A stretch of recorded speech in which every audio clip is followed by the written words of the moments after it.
Stella, we have a workshop at 5:30, presentation by Mr. Medina. Could you go ahead and call the meeting to order? Yes, sir. Notice of public meeting of the City Commission of the City of Brownsville pursuant to Chapter 551, Title 5 of the Texas Government Code, the Texas Open Meetings Act. Notice is hereby given that the City Commission of the City of Brownsville, Texas, in accordance with Article 5, Section 12 of the Charter of said city, will convene a workshop, an executive session, and a regular meeting on Tuesday, August 21st, 2012, at 5:30 p.m., 5:50 p.m., and 6 p.m. in the Commission Chambers on the second floor of the Brownsville City Hall, located at 1001 East Elizabeth Street, Brownsville, Cameron County, Texas. Workshop Item A, presentation regarding the Unified Development Code process. Honorable Mayor and City Commissioners, thank you for coming a few minutes early to listen to our presentation. Basically, this afternoon, I want to discuss with you adopting a Unified Development Code for the City of Brownsville, attaining a modern vision for Brownsville. As you can see here from our first slide, the early city forms were usually circular. London, for example, Rome, had circular, where the core city was where people lived. As you go out into the periphery, it was farms, but as you can see from here, they were all interconnected. We all know about the Healthy City Forum, Alexandria, Virginia, Bayback, Boston, DuPont Circle in Washington, Philadelphia, all walkable communities. The birth of urban planning really started when the population started moving into the core city. So the farms were, people working on farms were moving into the industrial age, into the industrial area, to live and work close to their employment. This creating a lot of slums, overcrowding, and disease because of these crowded conditions. People wanted to live close to where they work, so there was no industry and housing were kind of intermixed, creating a lot of urban planning problems. The more affluent started recognizing the problems of the core city and started moving to the surrounding communities. And this came about with public transportation, the streetcar, the automobile. People started moving away from the central city and moving to the outskirts. Really, the benchmark Supreme Court case that legitimized zoning for cities was the Euclid versus Ambler Realty, where the city now, the Supreme Court recognized the city can control land uses and setting up zoning districts where people live, where people work, but it also had some setbacks. It had provided some segregation. It provided no mixed uses. So this is basically what you see here. You see our current zoning map. You would see some of the same colors where it's all yellow for residential, all red for commercial areas, the gray, the industrial areas. So they're kind of segregated into different parts of the community. And then we came about with the Interstate Act. And you see now many cities is spaghetti of highways that created a different problem. You know, they did provide a ways of getting to different points faster, but as you can see here, it also created problems that they were usually unattractive, a lot of signage, no housing, very high speeds, no buffers, a lot of curb cuts. And then also the road, if we start becoming more dependent on the automobile, this is what you see today in any city. A vast sea of parking spaces throughout the community. You have to walk long distances to get into the stores. No sidewalks, no green space. That's what we has developed because of dependence on the car. What's back here? You see here the wide boulevard. People are not walking. There's no sidewalks. There's no bike infrastructure. No mass transit. Very few cars. We overbuilt our streets. Here in the subdivisions, because of this modern age of doing planning, streets here are not interconnected. Everybody lives in isolation, inefficient land uses, no neighborhood grocery stores. You have to drive distances to obtain your goods. And you see a lot of this grid pattern of housing development. See, all those houses, you probably have about 2 or 3 plans, but they're flipped. And so you kind of try to get it different house designs, but they're all very similar, and very narrow sidewalks, no trees, or probably came and clear cut, and just build a standard grid pattern, get as many lots as possible. What we want to do with the Unified Development Code is a new way of doing planning, a new way of doing zoning. Basic infrastructure to provide more for sidewalks. As you can see here, this gentleman, there's no sidewalk where he's driving his scooter. You want to provide for bike lanes, paths, crosswalks, and decrease the crossing of streets, make them a little more narrow. So if you make them narrower, people will drive a little slower. Density is not also the problem, as you can see here. Some of the places like in Indian stuff, density is not always the best use. You want to have different kinds of uses, such as at the bottom picture, where you have retail, you have mixed uses, housing on the upper stories. That's what we want to achieve with a Unified Development Code. Transportation, to provide better transportation options. Have more of a complete street options where you have sidewalks, crosswalks. Don't make the streets so wide.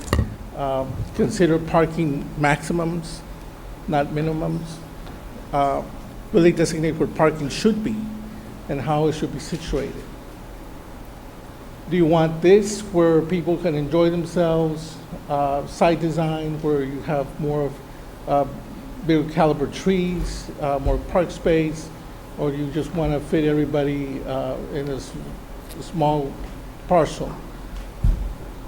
And these are some of the Brownsville pictures. Do you want to have this type of parking area and green and landscaping design where the trees are small caliber? You have the minimum size of trees, or do you want to have, as is on my right, more of a landscape garden type of design? Do you want this type of signage where that sign, as long as I've been here, has never been full? Or do you want more monument signs or more pleasing as we drive by? For resakas, do you want this kind of development, or do you want where people can utilize the resaka and build infrastructure as close as possible to get as much as possible from the property and really enjoy the waterway? You know, you want complete streets with, we don't want boulevards like this, but you want to make sure that they have enough green space, walking areas, nicer trees. Solutions here for our neighborhoods. As you can see here, it's not a grid pattern of all housing. You have your mixed-use development with public spaces in the center, and as you go down, you have more of apartments, residential setting. The streets are all interconnected. That's what we want to have, and we can have this with better design guidelines and better codes. Traditional developments, you provide for public spaces. We need to look at sidewalks, how close the buildings are to the street, utilize our alleys a little bit better, tree-lined streets, have more of an interaction between the public spaces and where people live. Form-based codes, and we're going to try this out with Morrison Road. We're doing in-house a checklist for how we want this place to be developed. We will be having meetings with our property owners so they can, the zoning's in place, maybe we need to downzone some of the parcels, but really to see how they envision Morrison Road to be developed. And there's still a lot of available land along both East and West Morrison that needs to be planned a little bit better, so you would have a sense of place as you travel down our new Morrison Road. Form-based codes also streamlines the development. Right now, our development code is probably about 4 inches, 5 inches thick. With this, you kind of condense that, you streamline it, make it user-friendly, not only for staff, but for our citizens. We're able to understand what they need to do with their property and what would the city allow in terms of their development. Let me end by this quote, and I promised that it was going to be short, and let me read it to you. Basically, good codes are the foundation upon which great communities are built. They are the framework that regulates where and what type of development may occur. Codes guide everything from permissible land uses to building densities, locations, and setbacks, to street widths and parking requirements. When done well, codes make it easier for a community to implement its vision. However, when they are out of date or don't line up with the community's vision, codes can actually keep communities from getting the development they want. And we basically set out, approved by the City Commission, Imagine Brownsville. And in there, there's a section for downtown and for all the sections of the city. And we really want to implement Imagine Brownsville. I believe that helping us adopt this Unified Development Codes and working together, we can achieve some of those goals and priorities in the Imagine Brownsville plan. Thank you. Okay. Commissioners, any comments? I have a question then. So are you saying that you're going to try this as a pilot along Morrison Road? Well, it'll be, the form-based code is, you could mention it's a pilot, but it's a small study of a very small area. Basically, the Unified Development Code is taking all our codes and really condensing them into smaller section or combining them to make sure that we all know what it needs to be done to streamline development. Right now, we have a compilation of amendment of ordinances, amending codes, so it's gotten pretty thick. We need to dissect those and combine them and make it a little bit easier to understand and use.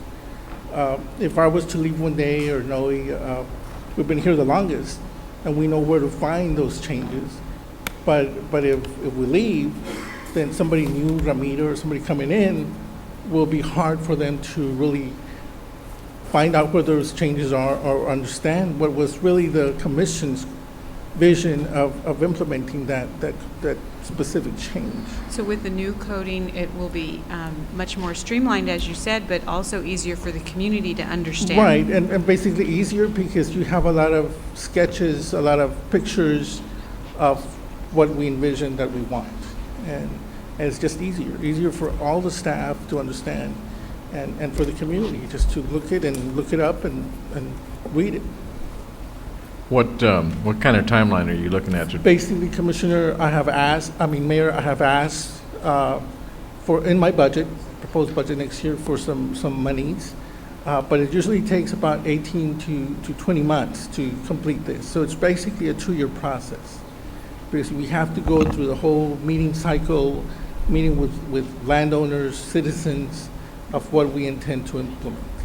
So it's a little bit time consuming. And hopefully we will be able to accomplish this coming year with your support. But you're sticking to the model that you're using for Morrison Road with the other projects that are Right, coming and up? it'll be a hybrid. Form-based codes is basically, you take a smart parcel and you work with the citizens or the property owners to develop a vision of what they want and how they want this area to be developed. And you kind of pre-zone, pre-develop mechanisms or ordinances as to how this thing will be developed. So when they have a client, for example, somebody gets HEB in one of those empty parcels, they will tell HEB, this is what the requirements for the city. You're gonna have the monument sign, you're gonna be closer to the street, you're gonna need sidewalks that lead from the parking areas to your store. The trees have to be a different caliber size, maybe 6 inches, 5 inches. So those are the things that we implement this. Buildings talking to one another, facing one another, which way they'll be situated, will they either facing Morrison interior or to the interior. You kind of work that out. And then in this case, where you have residential being developed and already developed, and 5 schools in the immediate area, how are you interconnecting all those streets so kids can walk to school, can ride their bike to school? How can parents go to HEB or their doctor or whoever can walk to the area, don't have to use their car? So that's what we want to do here. Now, is this going to be done solely by the city, or are we including any other entities like the school district, your county, or is it solely going to be Right. developed by the city? What we envision is that, yes, we'll have to include all those, but also very much, this would be a big plus for PUB as we know what areas will be developed and how will they be developed. Also, a big plus for GBIC with their investments into the industrial areas. You see, because we'll have all those codes already predetermined where industrialists can come in and know exactly what the vision of this community is and how they're going to build their buildings. So we want to get not only their support in helping us develop these codes, but maybe financially to help us finance this project. Well, that's why I'm asking, that's what I was getting at. Are you going to be seeking these other entities to Of course, contribute? we will ask and request, but really, this is the city's plan, but of course, there's no harm in asking. Any other discussion? Thank you, Ben. Appreciate it. Executive session item A, consultation with attorney regarding real estate acquisitions pursuant to sections 551.071 and 551.072 of the Texas Government Code. Actually, there's nothing to discuss, and there's no need for an executive session. However, we can not start our meeting until 6 o'clock, so, Ms. Stella, Do you want to call a recess? we'll call a recess till 6 o'clock so we can start our meeting.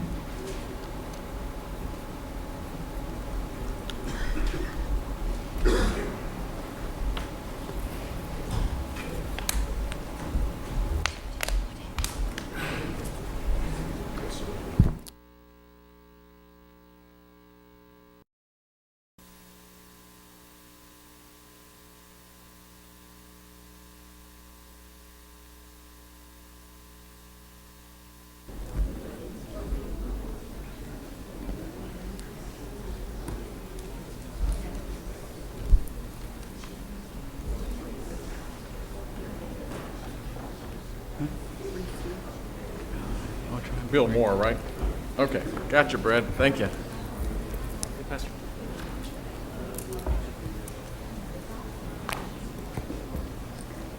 Ready?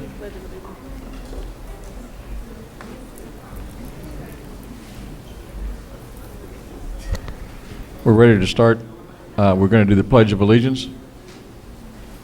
I pledge allegiance to the flag of the United States of America and to the republic for which it stands, one nation, under God, indivisible, with liberty and justice for all. Honor to the Texas flag. I pledge allegiance to thee, Texas, one state, under God, one and indivisible. We'll have the invocation by Pastor Bill Moore from Living Way Family Church. Thank you. Let's remain standing as we go before the Lord in prayer. Dear Father, we thank you for this assembly tonight. We ask you to watch over it in your precious name. We ask you to lead and guide our city officials, all of the business that will take place here tonight. May it be under your authority and your leadership. Give our officials your wisdom and your knowledge to continue to lead our great city. We thank you that greater things are ahead. And we pray Psalm 133 over this assembly tonight, God, that it's good and pleasant when people dwell together in unity, that, Father, there you will command your blessing. So command your blessing and your favor in this assembly. Command your blessing and favor over our city. We pray that you continue to prosper our city, bless our city. Let new opportunities and new venues of prosperity come our way. And for that, Lord, we will look to you and we will seek your kingdom and give you all of the honor and the glory for the fruit that will be born. In the name of thy Son, Jesus, amen, Amen. and amen.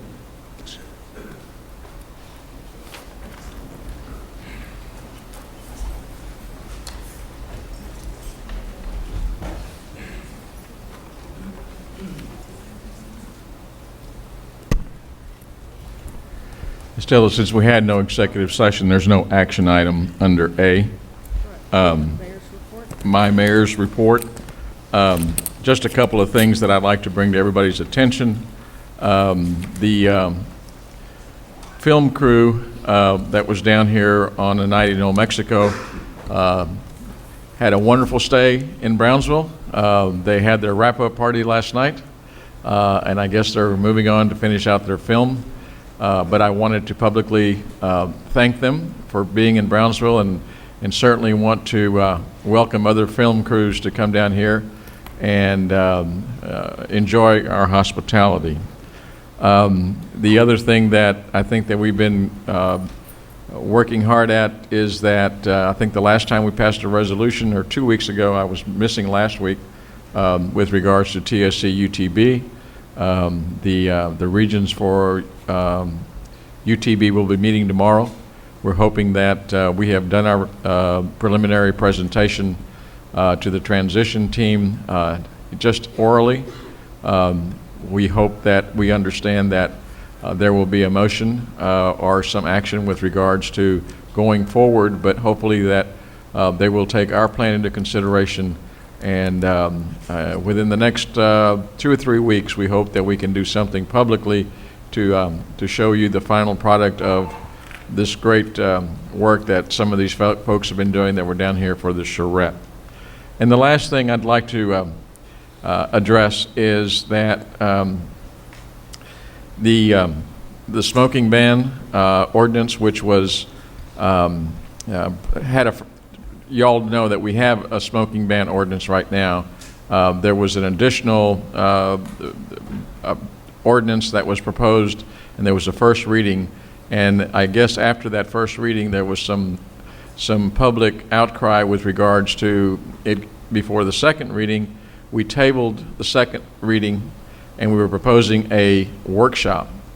Due to conflicting schedules and, quite frankly, there's a little bit of miscommunication that went on with regards to when it was going to happen, and my whole sense was that we needed to have a full public hearing with everybody on both sides of your opinions to be aired and talked about, and perhaps maybe tweak the ordinance if that was something that could be accomplished. Sometimes, you know, when you're doing a whole lot of things, and this is much my fault as anybody else's, the workshop was not being able to get scheduled. I don't anticipate that we'll have time because of the budget and these other issues that are facing us till probably sometime in October. But in the interim, Dr. Wang, who's with us here today, we had some business with the health department for our city, and he came down to Austin and had asked to talk to me, and I said, I'll tell you what, I'd rather you talk to the whole public. This will not be a discussion of any kind. We'll keep it brief, Dr. Wang, but basically some information that I think would be knowledgeable for everybody to share. I want you all to know that this is not in any way showing whether I'm for or against, or the mayor. This is no endorsement one way or the other. It's just some useful information that I know that was shared with our Department of Health, and so I thought it would be useful information. Dr. Wang, I understand that you'll be able to, once you make your whatever presentation you're going to make, and if you would make it as brief as you can, but we'll be outside, and he'll be happy to answer any questions from the public or anybody else who would like to ask him some questions, but not in the public forum, okay? Doctor, would you go ahead and finish out my report by making a, yes.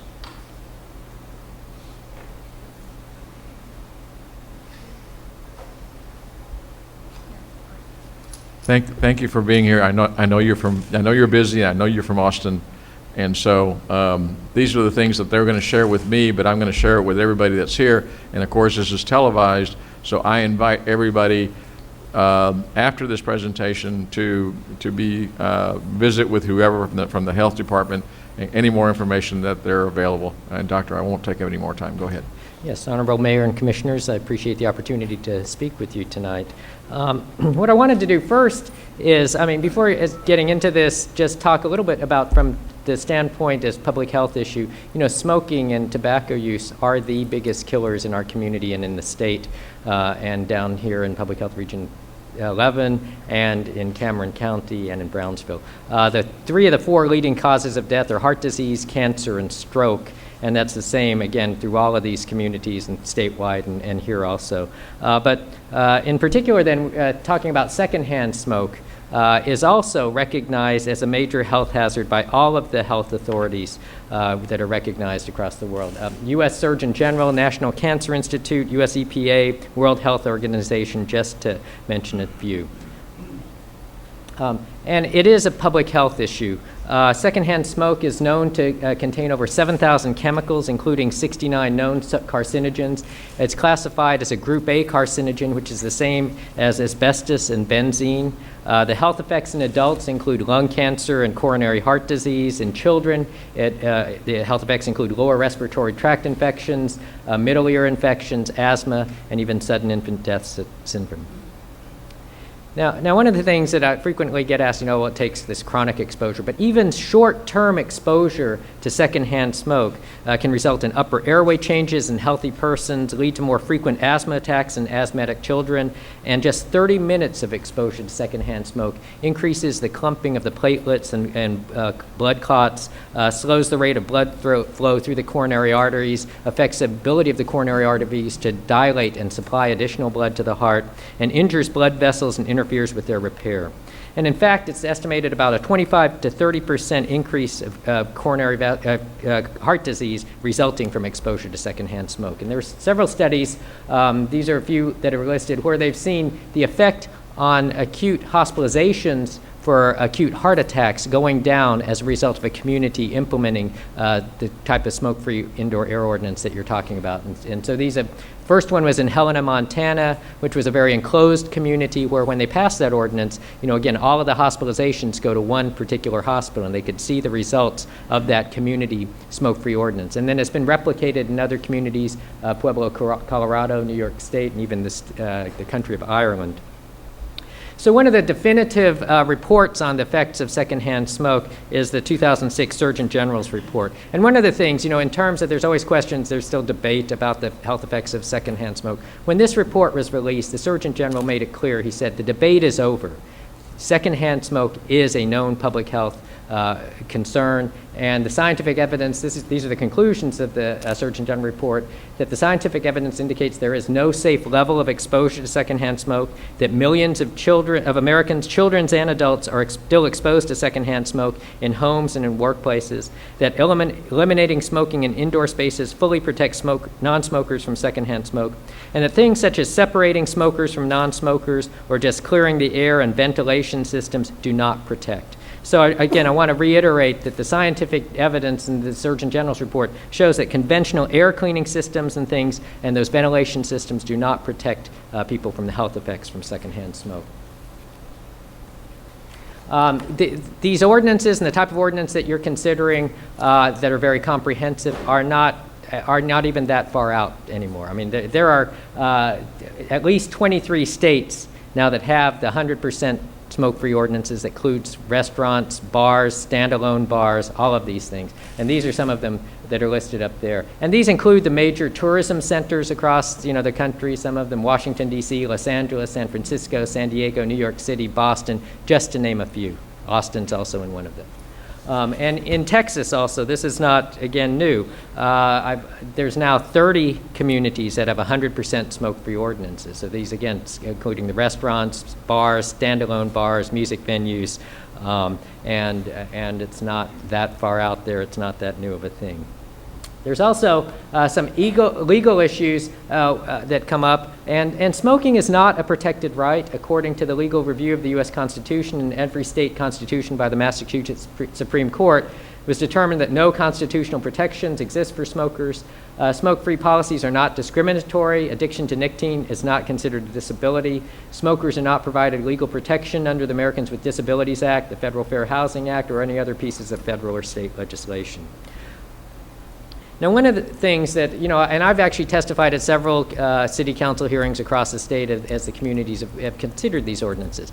And it really should, first and foremost, this issue is a public health issue and the known health effects due to exposure to secondhand smoke. But always during the discussions, there are discussions about economic effects. So I do have some information. There's national studies, there's Texas studies, there's studies from El Paso, data from Austin that we have that I'll just briefly talk about. Because you will, I'm sure, during the debate, debate, be presented with different studies, and people will say, oh, there's going to be these adverse economic impacts. And what the economic issues that really should be considered are things like employer issues such as absenteeism that result from continuing to allow the exposure to secondhand smoke, health insurance and life insurance costs and claims, workers' comp payments and health awards, accidents and fires plus the related insurance costs that result from continuing to allow smoking, property damage plus the related insurance costs, smoke pollution, increased cleaning and maintenance costs. I don't know how many times I've talked to like restaurant owners or bar owners after an ordinance goes into effect, and they never realized how much even they don't have to clean all their curtains and things so much, and how much that saves them after these ordinances go into effect. And then also the illness and discomfort among non-smokers to secondhand smoke, and then liability issues. You know, if it's a question of what did you know and when did you know it regarding the health effects, again, the health effects are known. And so if you start to get employees who develop health-related effects due to exposure to secondhand smoke, there are certainly liability issues. The U.S. EPA estimates smoke-free restaurants can expect to save about $190 per 1,000 square foot each year in lower cleaning and maintenance costs. The National Fire Protection Association found that in 1998, smoking materials caused 8,700 fires in non-residential structures, resulting in direct property damage of $60.5 million. Landlords and restaurants with smoke-free premises have negotiated lower fire and property insurance premiums.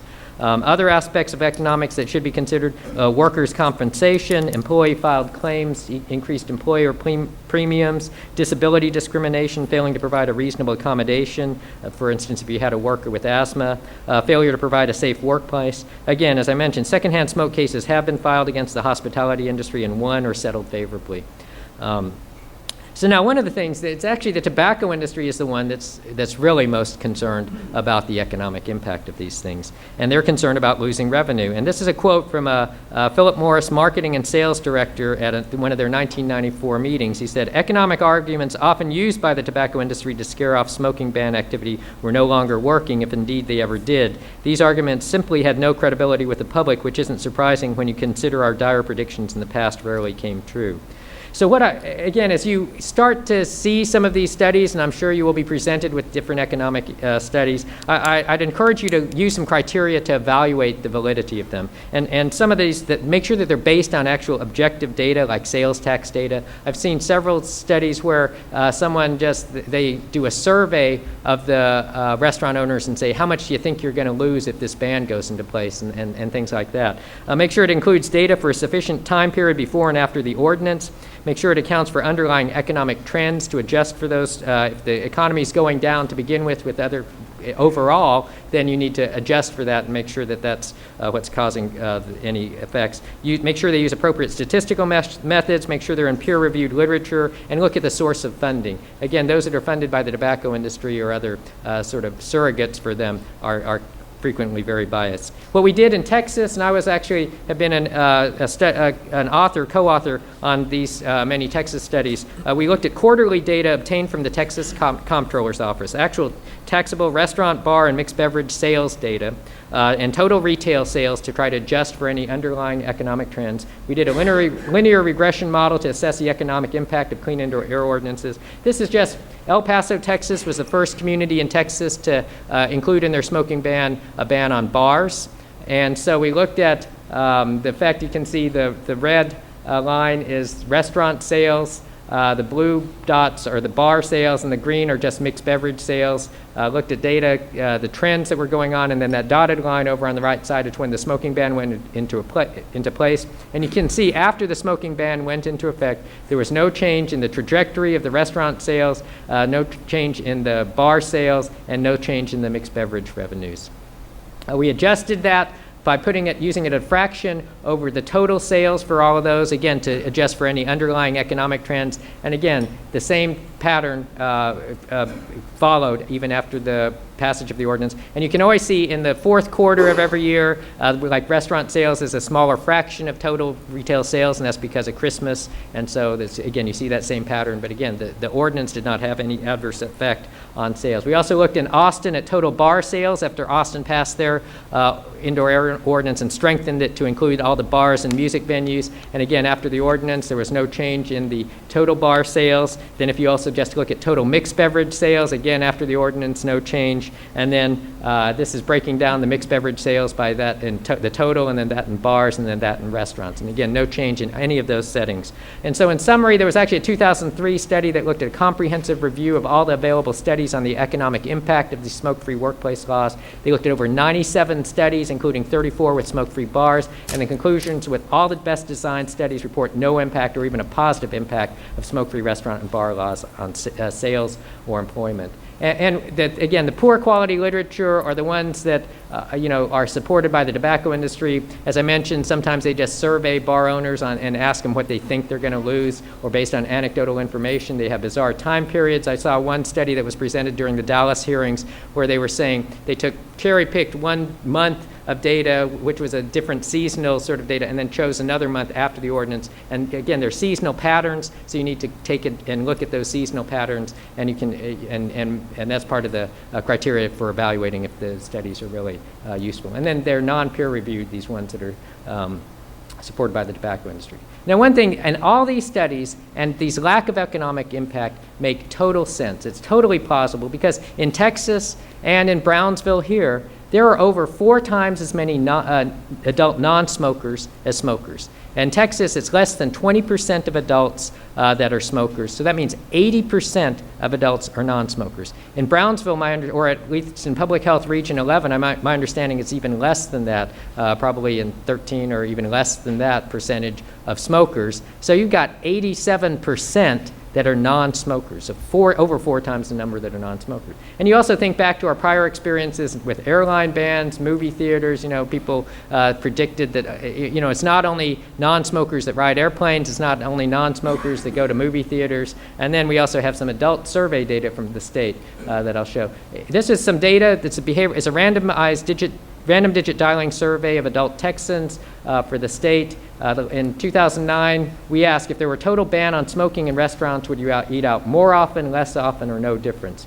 27% said they'd eat out more often. Only 5.6% said they'd eat out less often. 67% said no difference. So it's actually it's about 94% would either make no difference or go out more often after the ban went into effect. Then we asked them if there were a total ban on smoking in bars and music clubs, would you go to bars and music clubs more often, less often, or no difference? Again, only 8% said they'd go out less often. Another almost 19% that said they'd go out more often. So again, it's 92% either no difference or they're going to go out more often. So that's why, again, it makes total sense that this is it. And so it's sort of in conclusion, one of the quotes that I really like that summarizes sort of the experience with every community that passes this. This was in the New York Times, February 2005. And the quote is, back in 2002, when the city council was weighing Mayor Michael Bloomberg's proposal to eliminate smoking from all indoor public places, few opponents were more fiercely outspoken than James McBratney, president of the Staten Island Restaurant and Tavern Association. He frequently ripped Mr. Bloomberg as a billionaire dictator with a prohibitionist streak that would undo small businesses like his bar and his restaurant. Visions of customers streaming to the legally smoke-filled pubs of New Jersey kept him awake at night. Asked last week what he thought of the now 2-year-old ban, Mr. McBratney sounded changed. I have to admit, he said sheepishly, I've seen no fall-off in business in either establishment. He went on to describe what he once considered unimaginable. Customers actually seem to like it, and so does he. And this is the experience that every community it has after that passes. And it's actually a political winner. I remember Mayor Laura Miller in Dallas afterwards, after she really spearheaded their ordinance prohibiting smoking, saying that this is the issue that people walk up to her on the streets and say, thank you for doing this in our community. So, and then final, just summary, that there is international scientific consensus that secondhand smoke kills. Secondhand smoke under typical conditions of smoker density and ventilation poses unacceptable risks to non-smokers. It cannot be controlled to acceptable levels of risk by ventilation or air cleaning. There's no objective evidence to support the claim that smoke-free ordinances impose economic penalties on restaurant or bar owners. And the final thing is restrictions on secondhand smoke are no different than any other restrictions to protect public health. Because I know sometimes you hear the argument, business owners say, oh, it's my right to run the business how I want. But the fact is, those restaurant owners, they do, to protect public health, they have to follow the ordinances. They keep their food refrigerated, that the employees wash their hands, and it's no different than any of those other public health type of regulations, because with the effects that we know of secondhand smoke, it's just the same. Thank you very much, Doctor. Appreciate you coming from Austin, and I know you have other business, and I know you have a busy schedule, so I did want to accommodate you and not have you come all the way down, not have the opportunity to speak to these folks. So thank you very much. Thank you. Okay, that concludes my report.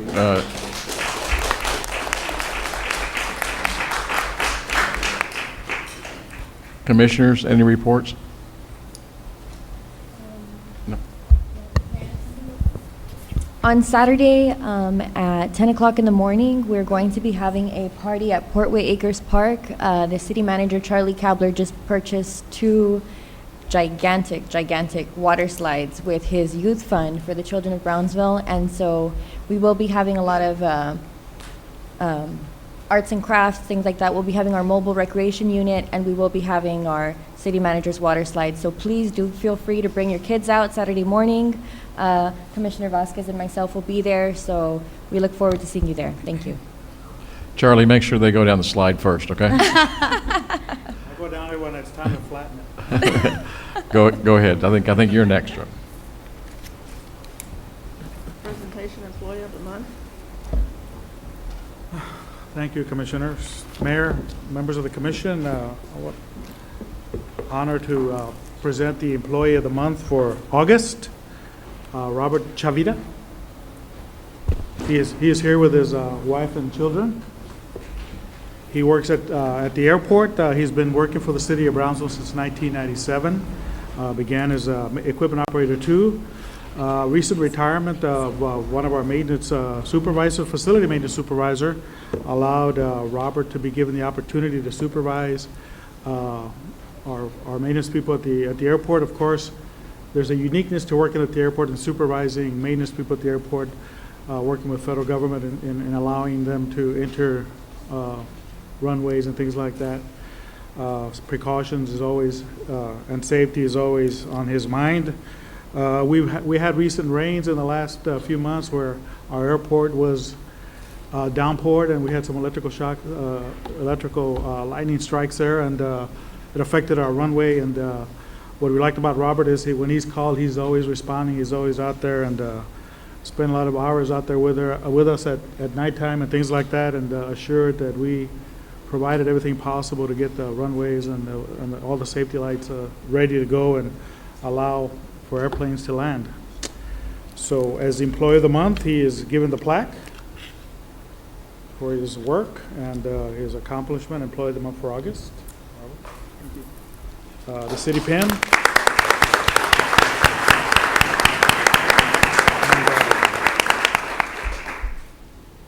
His watch. And of course, he's eligible for the Employee of the Year at our banquet in December. So I present Robert Chavita, Employee of the Month.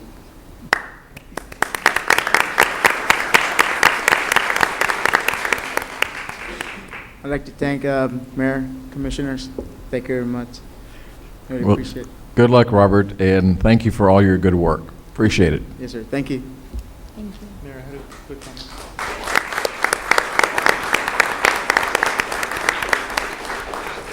Go ahead. I just wanted to mention that I'm very proud of our Brownsville Visitor and Conventions Bureau. They did receive 3 awards this past weekend at the Texas Association of Convention and Visitor Bureaus, IDEA Fair. 2 of those awards are, or one of them is on their website, and the other is on their BTAP program, which is a Brownsville Tourist Ambassador Program. Now there's a bunch of details. They do have a press release, and we'll be having Bean Ayala and his assistants come in and tell us about those awards. But I just wanted to recognize them for their creative efforts and their participation and all of this on a tight budget. So just wanted to say those few words. Thank you. Thank you, Commissioner. Consent items? Consent agenda items A through J. Motion approved. Second. All those in favor say aye. Aye. Motion carries.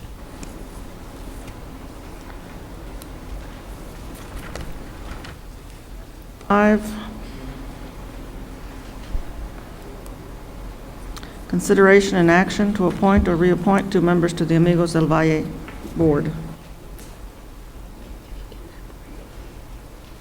Okay, John, I think since Commissioner Longoria's Yeah. not here, which one? This is for Amigos del Valle, Stella? Yes. On this one, Mayor, I have a scheduling conflict. It's on the last Wednesday of the month, and so is the Development Council meeting. So if someone else would like to attend, it's once a month. Just Okay. nominate Jessica. So would you move that Jessica Tetro be appointed? Do I Make hear a motion second? to- Second. All those in favor say aye. Aye. Aye, okay. Thank Just- you. All right, Jessica. Thank you. Now, do you have another And member? we have an alternate on the Amigos del Valle, because there's two. Okay, so you have to have another, There should be an alternate to that. okay. But now, does it have to be a commissioner? Is that right, John? I don't think so, no. know. We've had a department director also in the past. Okay. It's Oh, usually, Ben, it- but- Mayor, it's been What's that? Ben. It was Ben. Has always served as Ben? that alternate. Ben Medina? Right, yes, sir. Okay, did I hear a motion to, Motion to approve, Ben? Second. all those in favor say aye? Aye. Congratulations, Ben. See you there, Ben. All right. Next one is number 6. Item number 6, public hearing and action on ordinance number 2012-1558 to authorize the participation in the Enterprise Zone Program and nominating Valley Regional Medical Center Incorporated to the Office of the Governor's Economic Development and Tourism through the Economic Development Bank as a Texas Bank project. Honorable Mayor and City Commission, through this ordinance, the City of Brownsville will submit an application in coordination with the Greater Brownsville Incentives Corporation for Valley Regional Hospital, where they will get, based on their investment of $10 million over the next 5 years, will get sales tax rebate on the state's portion on the improvements they make to their facilities. It's my understanding that they would spend $10 million to upgrade equipment, improve its medical facilities, and purchase new equipment at the hospital, and retain 500 jobs. This is no cost to the city. It's just an application that has to come in through the City of Brownsville because the City of Brownsville nominates projects. Lizzie hears from the BEDC to answer any questions, also their consultant. So I ask for your approval of this ordinance. I have a question. Is it that this only one hospital is able to get this, or? No, any company, any hospital that wants to expand and hire people or retain jobs and invest into their facilities can apply for an enterprise zone project designation. They get reimbursed back on the sales tax of purchases made for their improvements. So the City of Brownsville has, I believe, 6 lots. The state allocates based on population, how many applications they can submit on an annual basis. So we have 4 slots back, still after this project. So any business, any company willing to invest, you have to invest a large chunk of money and retain jobs. So working with BDC and the city, we can package the application together and ask for a nomination. Have we made the other hospitals aware of it? I'm not sure, but there was, the other hospital, Valley Baptist, did apply, but they were applying under the bond, the industrial revenue bonds. But yes, I'm sure they know about all these mechanisms that there are. Okay, this is a public hearing. Anyone, any other comments? I'll entertain a motion to close public hearing. Motion to close. Second. All those in favor say aye. Aye. Motion carries. It's an action item. Motion to approve. Second. All those in favor say aye. Aye. Motion carries. Thank you, Ben. Item 7, public hearing and action on first reading of ordinance number 235-2012-023-S to allow townhomes in a dwelling classification for .370 acres of Block 42 of El Jardín subdivision located at 4535 Bowie Road.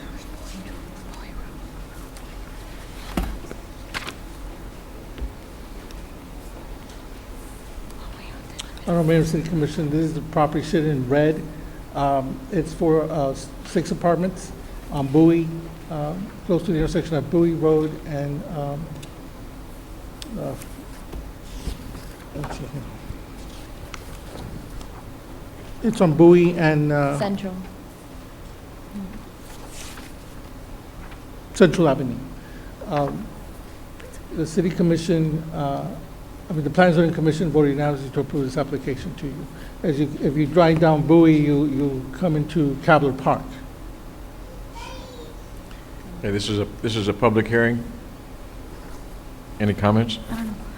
What are there any other such townhomes around there or duplexes or? No, this is a residential area right close to the proximity of Cabler Park. You can see on my left there is the Resaca.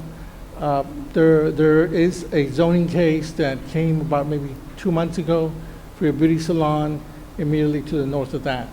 But other than this, it's basically residential. It's a Single dwelling? residential. Have any of the residents complained about No, being? this is a specific use. There was a site plan proposed, and it's in your packet. Nobody came to the Planning and Zoning Commission and opposed it or was in favor of it. I'll entertain a motion to close public hearing. Motion to close public hearing? Second. All those in favor say aye. Aye. Okay, motion carries. It's action. Motion to approve? Second. All those in favor say aye. Aye. Motion carries. Item 8, public hearing and action on first reading of ordinance number 603-CU, an ordinance to allow a conditional use permit to sell off-premises alcohol at 5.32 acres of Espiritu Santo Grant Share 22, located at 1425 Ruben Torres Boulevard. Honorable Mayor and City Commission, this is an existing strip plaza. The Last Call Bar and Grill is there in the corner. If you go into the interior of that development, you would see vacant space which Holiday Wine and Wicker wishes to be established. Plan and Zoning Commission voted unanimously to approve this application to you. So it's basically a wine and liquor store. So it's in that plaza that the Last Call restaurant is located in? It's right in the corner of that strip center. If you go into that interior of that at the end, there's some vacant parcels, so that's where they want to be established. It's an existing building.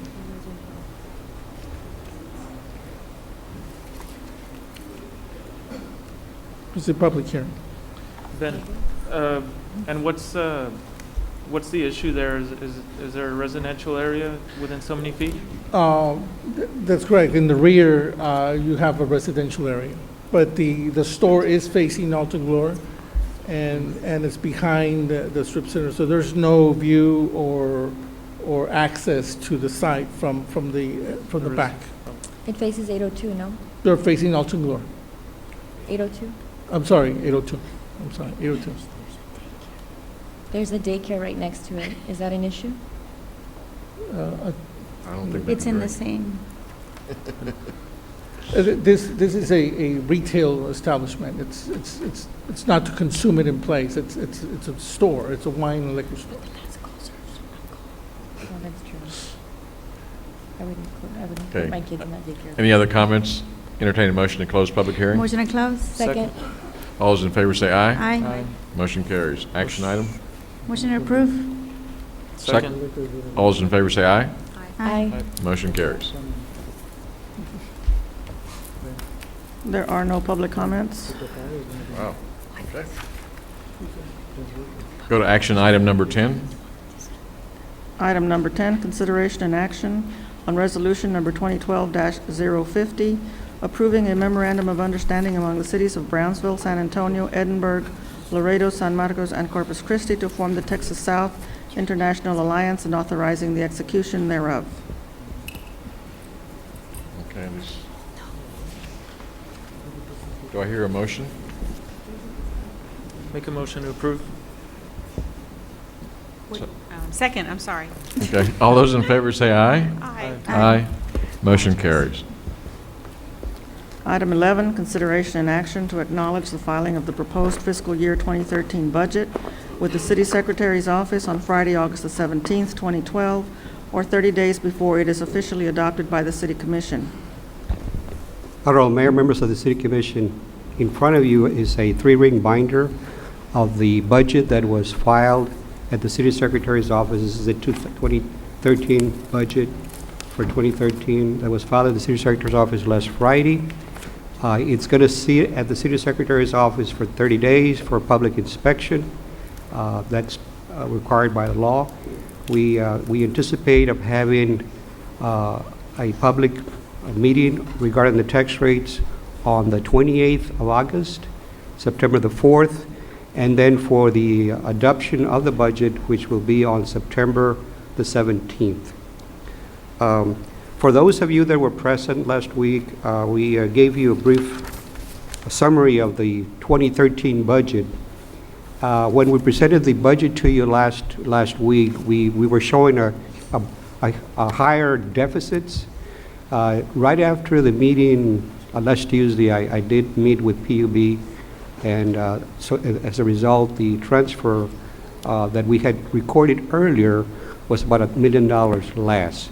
So that increase in cash transfers from the PUB sort of balances the budget as long as we stay with the same tax rate that we currently have, which is 70 cents. Because the effective rate will give us less, obviously, less monies. And our recommendation is to go with 70 cents. Now, by law, if the effective tax, if the adopted tax rate is above the effective tax rate, we must have public hearings. And we have scheduled public hearings for the 28th of August and September 4th. And that's because we are going to be proposing a higher tax rate above the effective tax rate. Now, there was an advertisement in the paper this Monday, whereby we actually, normally this is something we normally do, the number that was advertised in the newspaper was the rollback rate, which is 72 cents. And the reason why we do this, in case it just happens that we want to approve that, you as a commission wants to approve that rate, at least there was a publication made, and that can be done. But if we publish less in the ad, that means we would have to stick by that number, and that's the reason why we use the higher number. I would like to.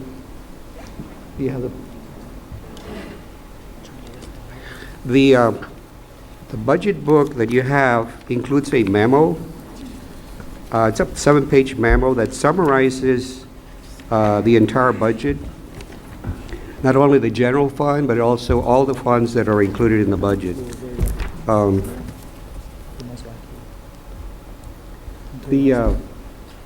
And I'm going to go very rapidly on this. This is the entire, if you look at the entire city of Brownsville budget, we're at $126,967,667 in revenues and $125,963,871, which is a balanced budget.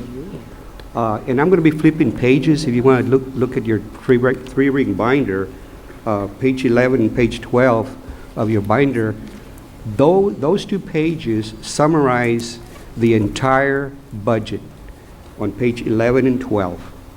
If you want to look at it, and it's this is listed by all the governmental funds as well as the enterprise funds, and those two pages summarize by revenue category and expenditures categories, as well as the fund balances at the end.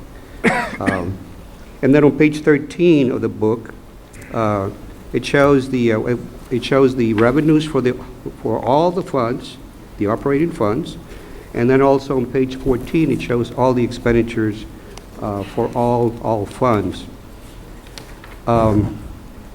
As we move to page 16,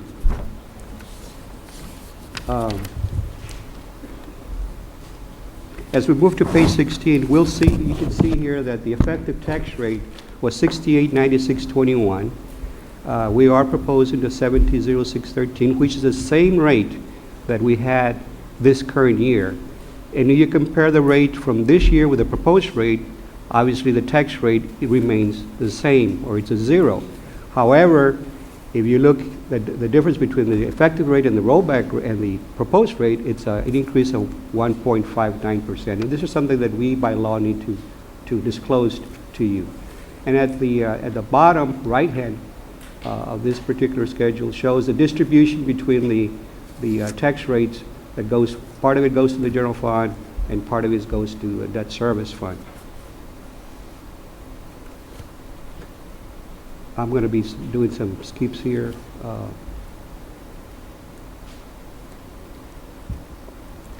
This particular slide shows the general fund budget.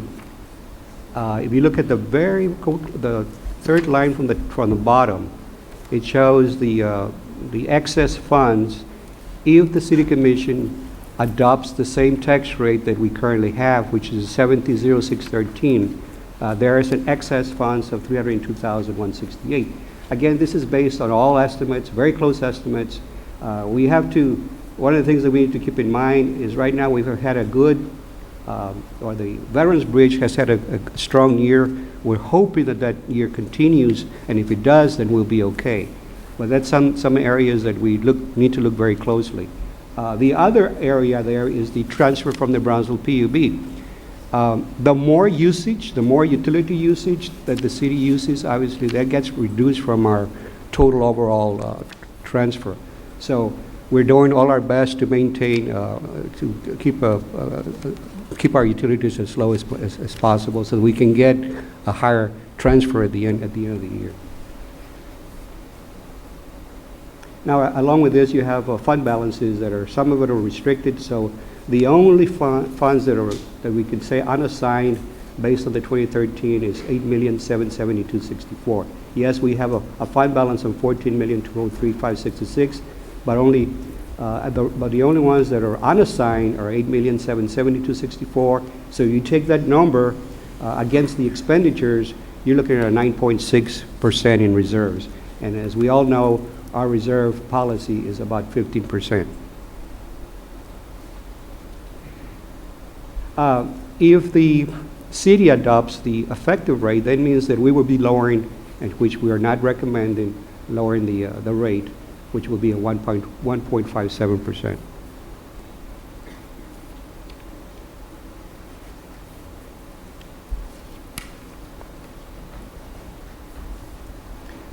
And again, if we adopt the effective rate, then we'll have a deficit of 241,109, which we don't want to do. And of course, if the rollback rate is adopted, there is an increase of 2.93%. And if you look at what this would do, it would have an excess of funds of $1,314,895 with the rollback rate. One of the areas that obviously are very important is the general fund overall expenditures. This is a schedule for the 2012 budget, the current year that we're in. And you notice that personnel services consists of 71.34% of all expenditures. Well, that number has increased to 73.11 in the proposed 2013 budget. On the average, most citizens across the U.S., if they look at the general fund, it averages about 75%. So we're right about the same amount that is the average for cities across the nation. Then we look at the Convention and Tourism Fund. It's something that we have not had any changes since last meetings. So the rest are all funds that are in the book, and I just have them here in the PowerPoint. Again, any fund that we see is going to have a deficit at the end of the year. There's always, the general fund comes in to the rescue and make sure that fund remains in the black, not in the red. So that's a common practice that we do. Now, this is not a public hearing. We will have a public hearing next week to discuss the budget and to discuss the tax rates. That concludes my presentation. If you have any questions, let your answer. I don't, Pete. This is an action item. Motion to approve. To acknowledge. All those in favor say aye. Aye. Motion carries. Item number 12, presentation of an action to accept the impact fee semi-annual progress report for July 1, 2010 through December 31st, 2010, and for January the 1st, 2011 through December 31st, 2011. Honorable Mayor and City Commission, the Capital Improvements Advisory Committee met and heard the presentation by Black and Veatch and PUB and accepted the report and submitted it to you for your acknowledgement. Here with me tonight is Mr. Richard Campbell and Andy McCarthy, which will be going over the presentation, the same presentation that the kayak accepted. First is the impact fee basics, and then the status report on our impact fee. Back in 2009, the city passed an ordinance charging developments an impact fee for all developments, residential and commercial. So they'll go over those numbers and the status of where we are today with those collections. Also, Marilyn Gilbert and her staff are here as well to answer any questions from PUB. Good evening. What has been mentioned, we're here today to deliver your semi-annual report on your impact fees. First, what I'd like to do before we get into that is just really kind of provide a basic impact fee 101, if you would, to make sure that we're all on the same page as we move forward and we do deliver your report. What we're going to cover tonight is really just briefly look at what your impact fees are, how they're used, what the process is, what they apply to, and what is going into developing those fees. So if you'll look, just first thing we want to talk about is what are impact fees. At the bottom of here, you'll see we reference a source of Local Government Code, Chapter 395. What 395 does is really provide the guidelines and the basis for developing and implementing impact fees in the state of Texas. So we've pulled from their definition for this, and just reading, it's just a charge that's going to be imposed by a political subdivision, which the city would be one, that's against new development to generate revenue for recouping your capital costs that are required by attributable to the new development.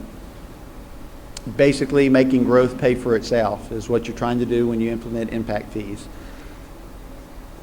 And just to point out, when we're talking about growth, and in the definition, the 395 reference development, we're not necessarily talking about someone who comes in and does 100 homes or 300 or 500 homes, while those are also growth.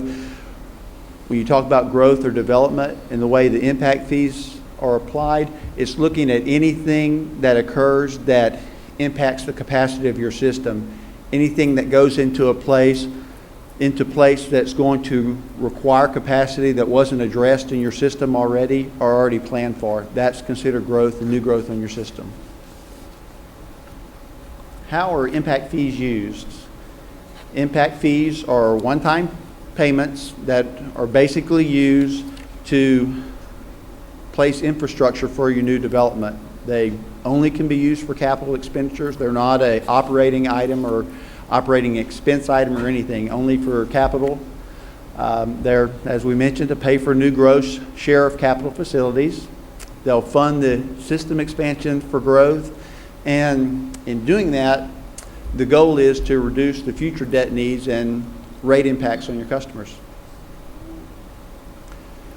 As far as capital improvements and what can be funded by impact fees, from a water side standpoint, any of your supply or treatment or distribution facilities, wastewater side, any of your collection and treatment facilities, what you cannot use impact fees for is anything like renewal and replacements, maintenance type of things. If you have any type of bringing a plant up to date or expanding it to serve your existing customers, you cannot use impact fees for those components. It's only for growth related. As we mentioned earlier, and please feel free to ask questions. I'm intentionally covering this very quickly. I realize you have a lot to do, and we don't want to go into the details, but as we mentioned, Local Government Code 395 sets the standards for establishing and implementing your impact fees. The first thing we would do, and was done back in 2008, is appointing a Capital Improvement Advisory Committee. You may have heard from some of the members already, be familiar with this. It's a minimum of 5 members, and as you see up here, that 40% of those, or if you have 5, 2 of them have to be from the real estate or some type of development or building industry. What the purpose of your capital or your kayak is to assist in reviewing the process of developing your impact fees, assisting in the implementation, and on an ongoing basis reviewing your capital improvement plan, how it's being used, assist in what we're doing tonight in providing your semi-annual report on that, and just on an ongoing basis, look at how those monies are being spent and also being pulled in. Second, develop along your LUAP, which is just another way of saying, determining what the growth is going to be for, in this case, a maximum 10-year period.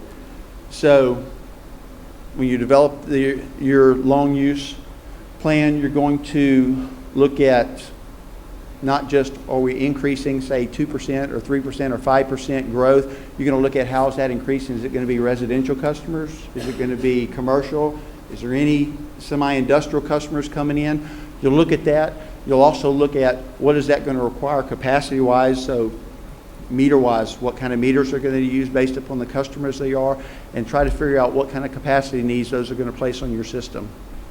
At that point, you're going to develop a CIP to address those needs. So you'll look at what do you have from an existing standpoint, what do you have that's going to need to be built, what is it going to take to meet those growth needs that you're looking at.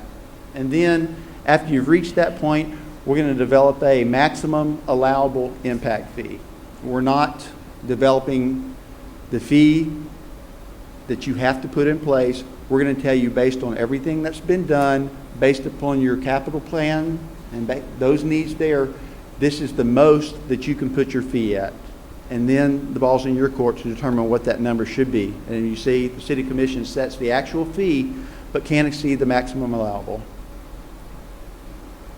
And equivalent service units, and we talked about your long-term plan here as far as growth. On your system now, your connections can range from 5/8, 3/4 inch to greater than 10 inches. So from a basic standpoint, at your home, say on an average, most homes are running roughly a 5/8 or a 3/4 inch meter, water meter. Larger size meter is going to give you more water that can flow through that meter. All this equivalent service units does is try to bring everything back to the same page. So it brings everything back to a 3/4 inch meter. For example, on a 3/4 inch meter, your smallest meter size is going to be given a base factor of 1. Say we had something that was going to need a 1-inch meter from an AWWA standard, that would give a base factor of 2.5, which means basically that meter can provide 2.5 times the water flow that a 3/4 inch meter, or 2.5 times the demand on your plant system that a 3/4 inch meter would. So for example, if we had one 3/4 inch meter and one 1-inch meter, you'd have equivalent service units of 3.5 equivalent service units, or ESUs. In developing a capital improvement plan, your PUB does this every year, and they look at 2 components. They look at your existing system, what does it take to maintain and keep that system operating up to standard so your customers are served, so you've got the renewal and replacement projects, and also growth-related projects. What is it going to take to serve your new customers? On both of these, you're going to look at it from a water, wastewater side. On the growth-related projects, from a water and a wastewater side, you're looking at 2 components. First, because of the impact fees, we're looking at impact fees for the 10-year period.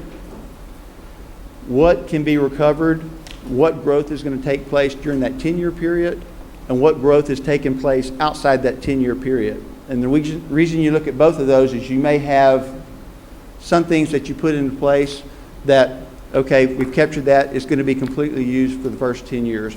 However, some things like plant expansion, something like that, maybe you need a 1 MGD plant expansion, but it doesn't make sense to stop there. It makes sense to put 3 MGD in. You can only use that 1 MGD for the first 10-year period, and the rest will go off to the next 10 years. So when you establish your impact fees, address the whole thing. You only address what's going to be needed for the first 10 years. Likewise, just another example, your master plan right now took into account what is going to be needed for 15 years. Again, you can only use 10 years of that, so 60% of that is going to be what you can use for your impact fees. If you have existing pipes, for example, if you have a 12-inch pipe, you're going to need to upgrade it to a 24-inch to serve that 10-year plan.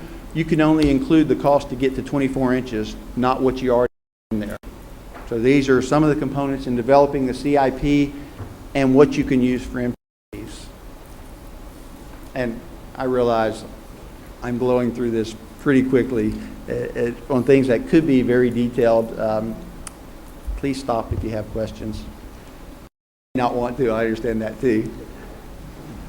On calculating impact fees, and once we've done those things, we've developed land use assumption plan, we've got the kayak in place, we've got a CIP developed. We're going to look at, for basically the impact fees, 3 components. On your existing system, do you have parts of that existing system that are not being used that can be used for serving new growth? What does it take new to serve the growth then above and beyond what you already have in place?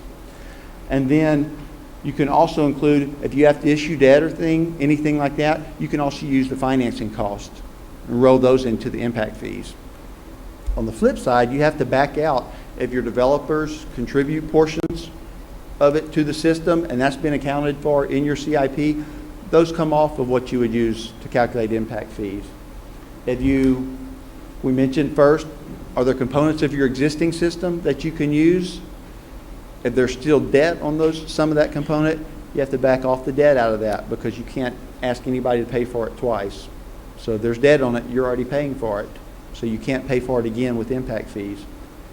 Likewise, if anything in your system is already covered in your water rates or your wastewater rates, you can't include those components either because you can't pay for it twice. Then you'll just look at what portions of that, when we talk about percentages, just what portions of your CIP apply to impact fees for growth related. And then it's just those costs divided by the ESUs that were calculated gives your maximum allowable. And that's just what we've said here. Your existing assets with available capacity for original cost less depreciation, then whatever growth-related CIP components for the 10 years, whatever financing costs might be related to that, you back out credits for what you already have debt on there.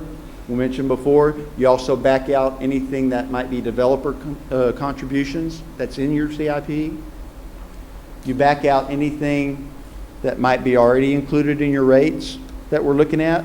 That gives your impact fee eligible costs. You take the ESUs that we developed earlier, the ESUs divided into your impact fee cost, and that gives you your maximum allowable.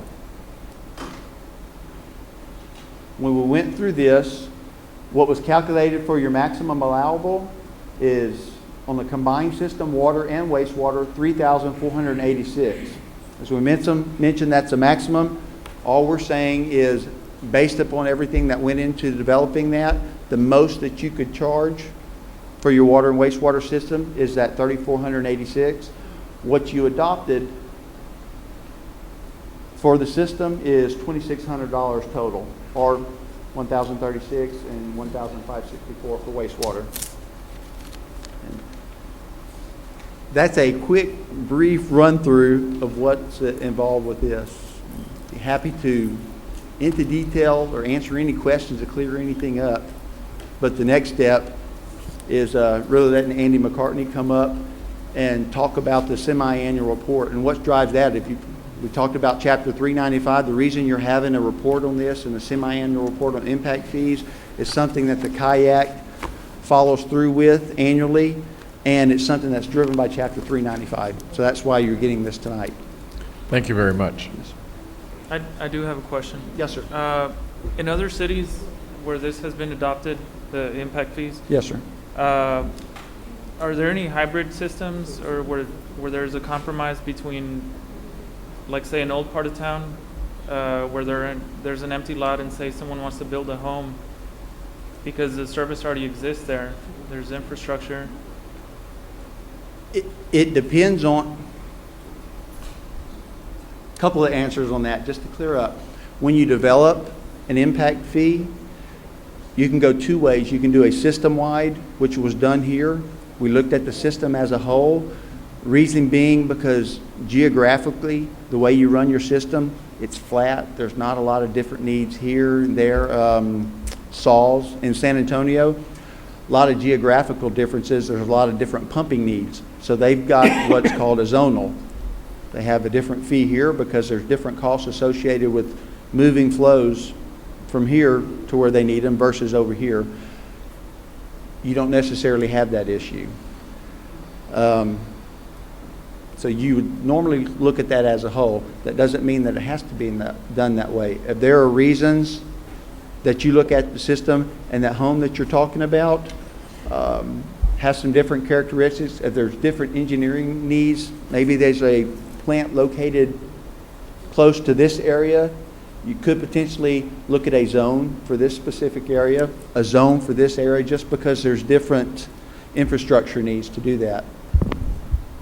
And then the other answer to that question is it depends on if there's a meter in place, it's an old lot, it's not being built, but if it's already paid an impact fee, whether it's this one that you have in place or one earlier, maybe it was 10, 15, 20 years ago, but if an impact fee has already been paid for it, that means the capacity has already been addressed in your system, so they would not pay again.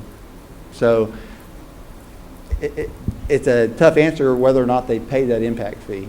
So it's not just for extending infrastructure, it's for the capacity, for the demand. It is meeting the capacity for that lot or those 500 homes or whatever it might be is going to draw on the system. So the capacity needs, including infrastructure to get the pipes and everything to get it there, if those have already been addressed, they would not pay an impact fee. If those haven't been addressed, that means their capacity needs haven't been addressed in your system planning.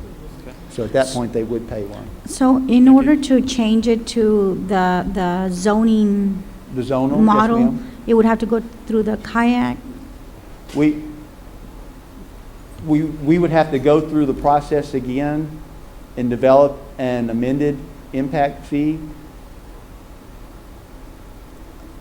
Not quite from a time standpoint as time consuming as the initial, because you don't have all the time requirements. You have some, but you don't have all the time requirements that you had in the initial for as far as holding public hearings.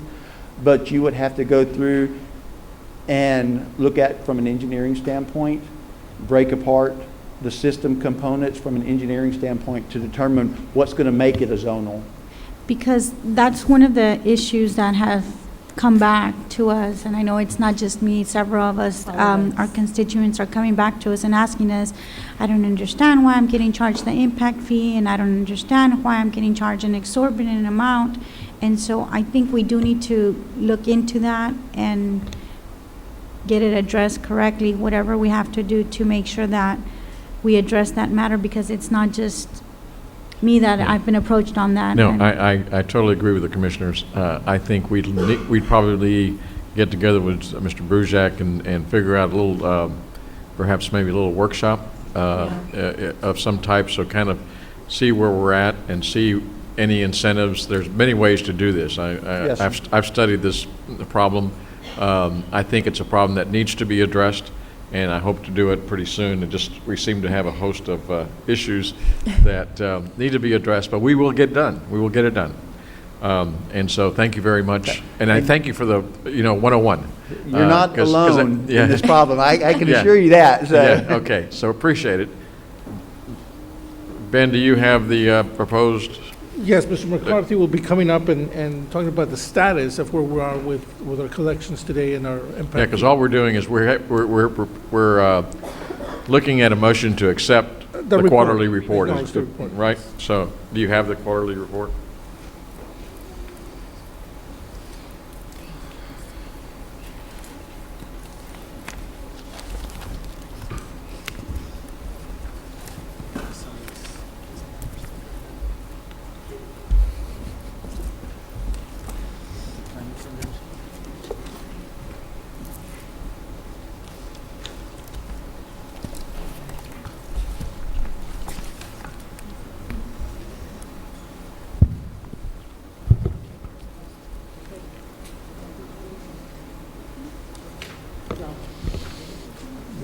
Good evening, Mr. Mayor, Commissioners.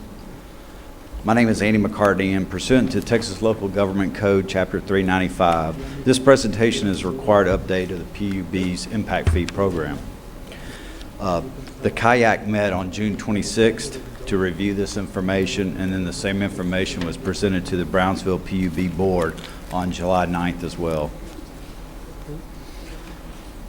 The agenda is basically an introduction, which has been done, but to review the capital improvements plan status as of December 31st, 2010 for both the water and wastewater growth related projects, and then the same capital improvements plan status report as of the end of 2011. And then we'll look at the service units generated and the impact fees assessed for both water and wastewater for the same two time periods, and to discuss some major issues that were approached, and then questions and answers. Just the introduction of Richard Campbell and I. The capital improvements status report for water as of December 31st, 2010, back when the impact fees report was done back in 2009, the CIP cost for the water was just over $35 million. One of the projects was Project 15 in the original report, which is a 24-inch water line loop along the hike and bike trail for just over $3.7 million. That was completed using commercial paper funds or basically supported through rate revenues of just over $2.8 million.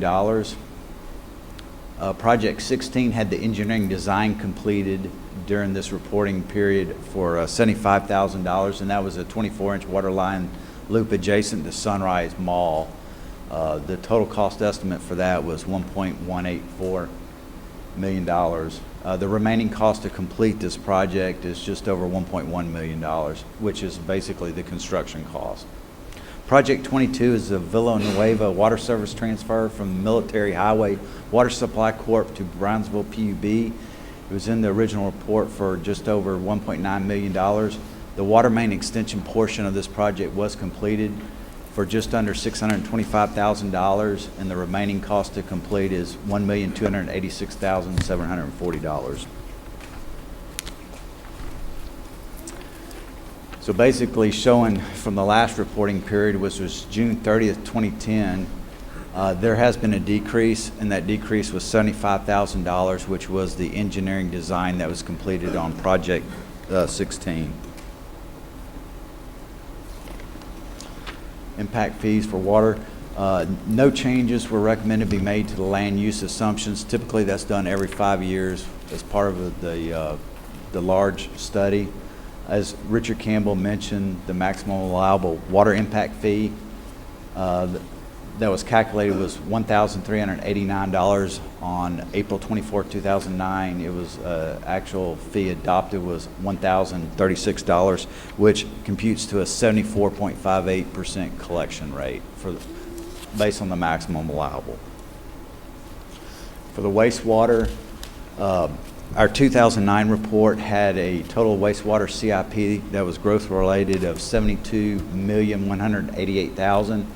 The major project for wastewater was Project 48, which was the Robindale wastewater treatment plant expansion to 14.5 MGD, which was almost $25.5 million. At December 31st, 2010, that revised total cost estimate was $27,351,245. There was a design build cost revision during this reporting period of an increase of $458,755, which made the Robindale eligible cost estimate to be $27,810,000. This is what I call an accounting roll forward of that original $72,188,000 cost. You've got your Project 48 capital additions since April of 2009. Plus, we've got some other projects that are rolling off. They were either completed or funded through other funding mechanisms, such as the ARA funds, the American Recovery Reinvestment Act funds, or they were completed using commercial paper funds. So that As of the end of December 2010, that revised cost estimate was actually lowered to $71,305,000. And that was a slight increase over the June 30th, 2010, which was due to the capital additions for Robindale. Again, the kayak recommended no changes to be made to the land use assumptions. The maximum allowable wastewater impact fee per equivalent service unit in February 2009, our report was just under $2,100. Again, that actual impact fee adopted on April 24, 2009 by the City Commission was $1,564. Again, that's the same actual collection rate of 74.58%.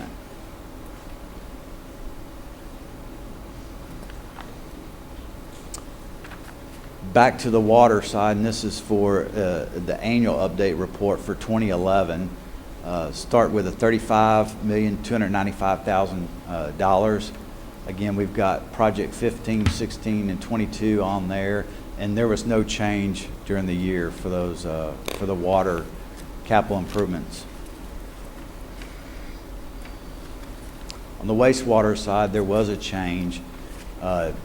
Basically, with the Robindale wastewater treatment plant expansion, the utility had a design bid proposal that came in and was selected in late 2011, and that cost came in at $28,770,000. There were some plant upgrades that were actually selected of $3.12 million. There was a program management of just under $1.425 million. And there's a renewal and rehabilitation portion attributable to this project. But it's, as Mr. Campbell stated, R&R, renewal and rehabilitation, are not impact fee eligible.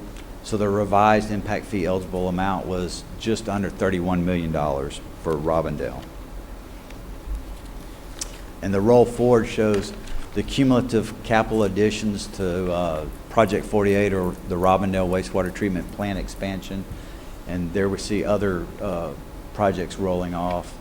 And so compared to the end of 2010 that we went through earlier, the revised cost estimate for wastewater impact fee eligible projects increased to $74,401,841.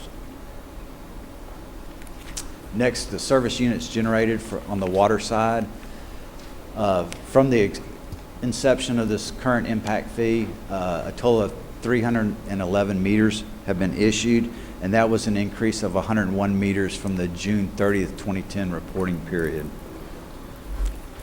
Next is carrying it through the end of 2011, showing 512 meters, which was an increase of 201 meters from the previous slide.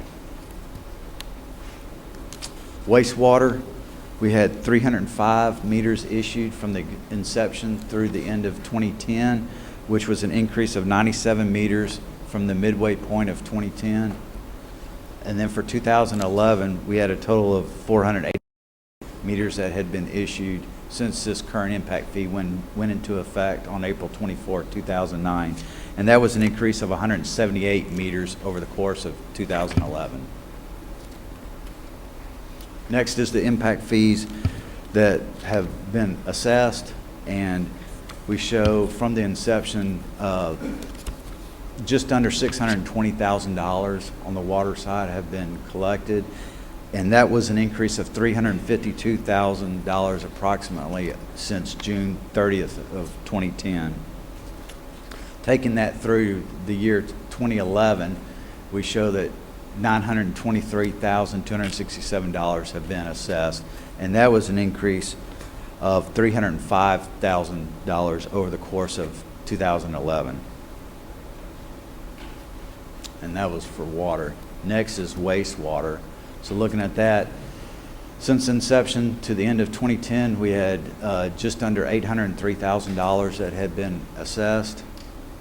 And then looking at it through 2011, we had just under $1.2 million that had been assessed. And that was an increase of just under $400,000 over the course of 2011.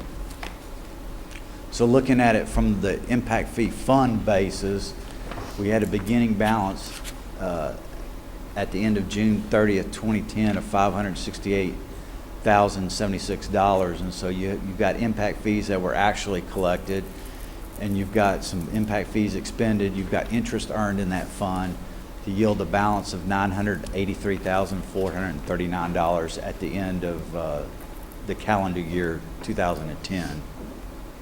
Looking at the next year's activity, keeping that same $983,439, you had impact fees collected of just over $1.1 million for water and wastewater during 2011.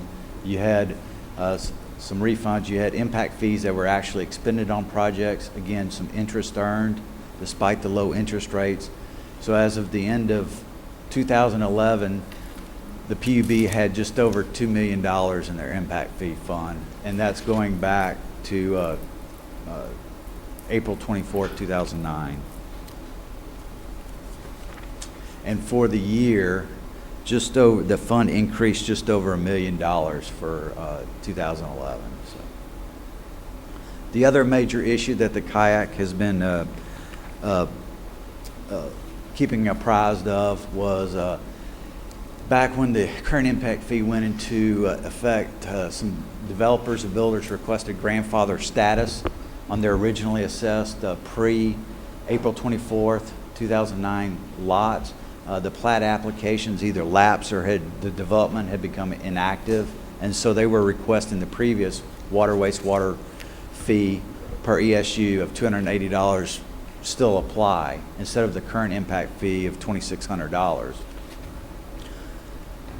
So the Brownsville PUB staff went and identified just under 4,300 vacant lots that could be subject to potential grandfathering, and so to determine the potential revenue loss if the lower impact fees were opposed, we assumed that each lot would utilize a 3/4 inch meter, so that potential revenue loss would be just under $10 million. Now this revenue loss, it's a zero-sum type game, so it would either need to be recovered through rate revenues or through raising impact fees and going through that entire process.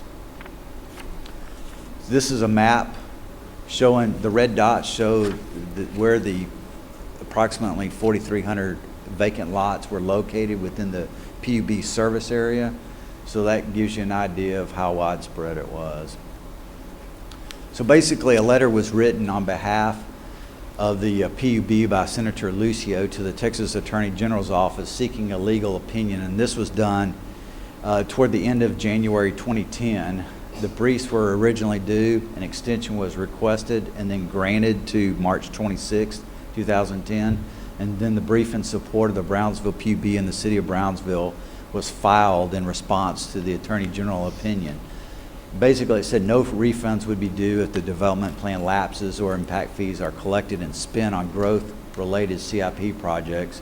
No grandfather status or vested rights would apply to impact fees. And since they didn't exist, they couldn't be transferred to subsequent developers either. There was a legal distinction that existed between the assessment and actual payment of impact fees, and the mere enactment of an impact fee ordinance does not constitute assessment of impact fees. The current impact fees would be paid instead of the originally assessed impact fees when a subdivision activity begins, and this was assuming no additional consumption of additional utility service units. So somebody's not requesting larger meter sizes, placing a capacity demand on the system beyond that was originally requested. An opinion from the AG's office was received toward the end of September 2010, and so the Brownsville PUB staff, along with legal counsel, analyzed that Attorney General's opinion, and it was determined that once assessed impact fees are assessed, the utility doesn't get another bite at the apple. So the current or higher impact fees would apply only if there is a consumption of additional service units by the developer or customer or builder. For example, if a developer currently needs a 2-inch meter, but impact fees were assessed on just for a 1-inch meter, then they would have to pay that difference in impact fees between the 2-inch meter and the 1-inch meter. And so That was the presentation that was presented to the kayak, and they adopted the the two reports. And so, are there any questions? Any questions, Commissioner? If not, this is an action item that needs Motion to to... approve. Second.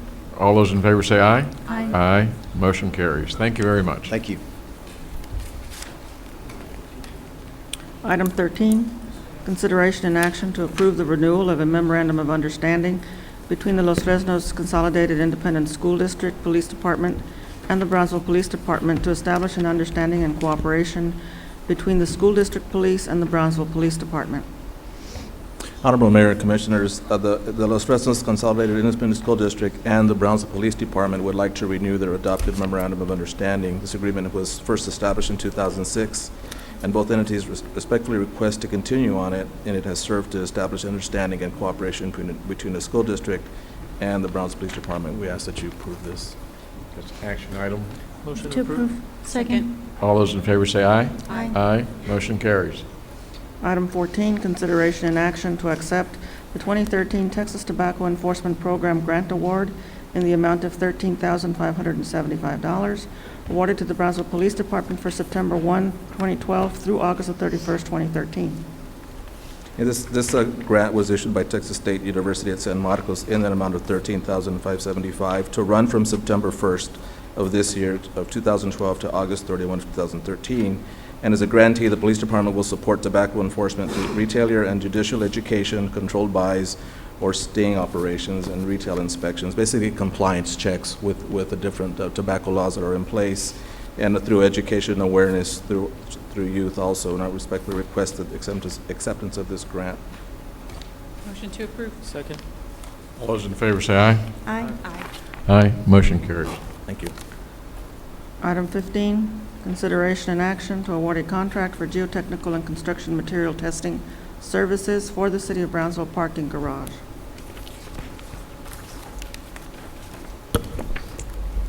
Good evening, Mayor and Commissioners. Last week, we brought this item before you, and there were a few questions that were brought up to staff's attention. We went back and looked and researched the questions, and we were able to address them and give you some the response that you were a response to the questions. So therefore, staff at this point now is recommending considering action to award the contract for geotechnical and construction material testing services for the City of Brownsville's parking garage for $87,000 to Terracon of Pharr, Texas, the highest ranking firm. Motion to approve. Second. All those in favor say aye. Aye. Aye. Any opposed? Motion carries. Thank you. Item 16, consideration and action to award a contract for renewal of maintenance and software support for the Brownsville Municipal Court. Good evening, Mayor, City Commission. My name is Marina Solesi. I'm the Court Administrator for the Brownsville Municipal Court, and I'm here recommending the renewal of the annual maintenance and software support for Encode. Encode is our case management system, and we use this for everything from our citation entry all the way to disposition of our cases. And so we really need it. The quote is for the next fiscal year in the amount of $41,976.97. This is the girl that runs municipal court, guys. It is- Anyway, do I hear a motion? Motion to approve. Second. All those in favor say aye. Aye. Aye. Okay. Keep Thank- up the good work, okay? Thank you.